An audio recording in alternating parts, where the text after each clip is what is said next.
Saludos Wargamers and Players, bienvenidos a Miniature War, soy Minkop. En esta guía os mostraré cómo pintar rápidamente un guerrero esqueleto con guadaña de Dungeon Saga. Esta miniatura de Mantic es sencilla y rápida de trabajar, únicamente tendremos que pintar la osamenta y la guadaña. Para esta miniatura lo recomendable es usar un pincel mediano o pequeño, ya que su tamaño es reducido y los pocos detalles que tienen se hacen más complejos de pintar si usamos un pincel de mayor tamaño. Para la osamenta usaremos de capa base Leather Brown de Army Painter. Cuando este haya secado, iremos añadiendo más Uchapti Bone. Con cada capa añadiremos un poco más de Uchapti. De esta manera iremos llegando al color claro del hueso. Cuanto más añadamos, más blanco quedará. Aquí ya quedará al gusto de cada uno, cuanto de cómo queremos que quede. Esta mezcla lo que nos proporciona es una apariencia de hueso seco y viejo. Con unas pasadas suaves y pintura diluida, sin tapar las capas más profundas para crear volumen, es como debemos trabajar el hueso.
cuerpo de la guadaña buscaremos un color a madera vieja.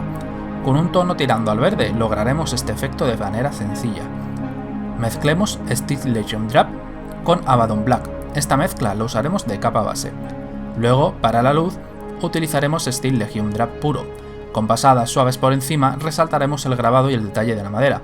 Si queremos dar más luz, basta con añadir un tono blanco a Steel Legion Drab en pequeña cantidad.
Ahora toca la hoja de la guadaña. Primero comenzaremos a pintarla de forma normal, pero con los tonos metalizados más oscuros. Por tanto, añadiremos Abaddon Black al Bolter Metal Gun. Cuando este esté seco, procederemos a añadir la tinta Null Oli. Necesitaremos varias capas para que la tinta, en este caso, nos deje un aspecto más oscurecido. En mi caso, tengo un Null Oil adaptado en el que le he quitado diluyente, haciendo que el pigmento esté más saturado y por tanto, de una sola pasada, consiga ese aspecto especial más oscuro.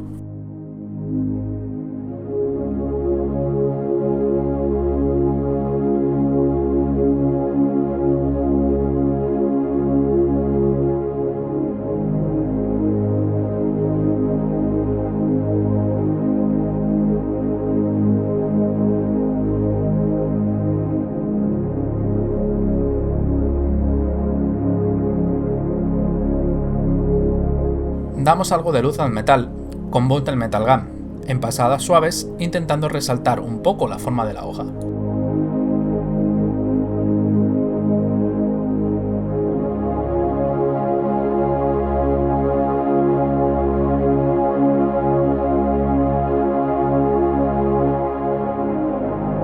El primer paso para dar esa apariencia oxidada al metal será utilizar un pincel de puntilleo o un pincel viejo que tengamos por ahí tirado. A este le aplicaremos un naranja cualquiera de color vivaz. Con golpecitos leves iremos aplicando allí donde queramos crear un punto concentrado de óxido.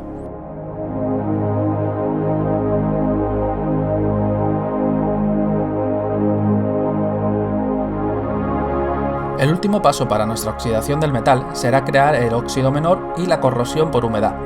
Para esto disolveremos en un poco de agua el mismo naranja que hemos usado anteriormente y Morphan Brown. Con esto creamos una especie de tinta que aplicaremos sobre el metal. Una vez aplicado lo dejamos secar. Recomiendo que pongáis la figura en una posición reclinada o tumbada, que favorezca que la mezcla se mantenga sobre toda la superficie hasta que se seque y no se desplace por la gravedad, concentrándose de esta manera en un único punto. De esta forma conseguiremos un aspecto más homogéneo en el efecto de óxido.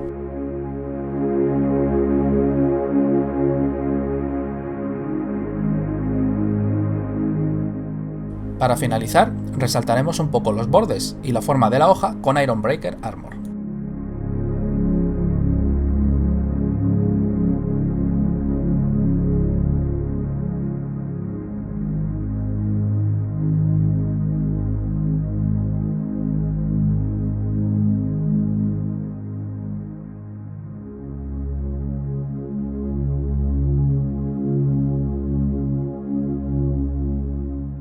Y hasta aquí esta guía de pintura sobre uno de los enemigos de Dungeon Saga. Espero que os haya gustado, darle a like si ha sido así, que eso ayudará a que esta guía llegue a más aficionados del hobby. Muchas gracias por vernos y hasta la próxima.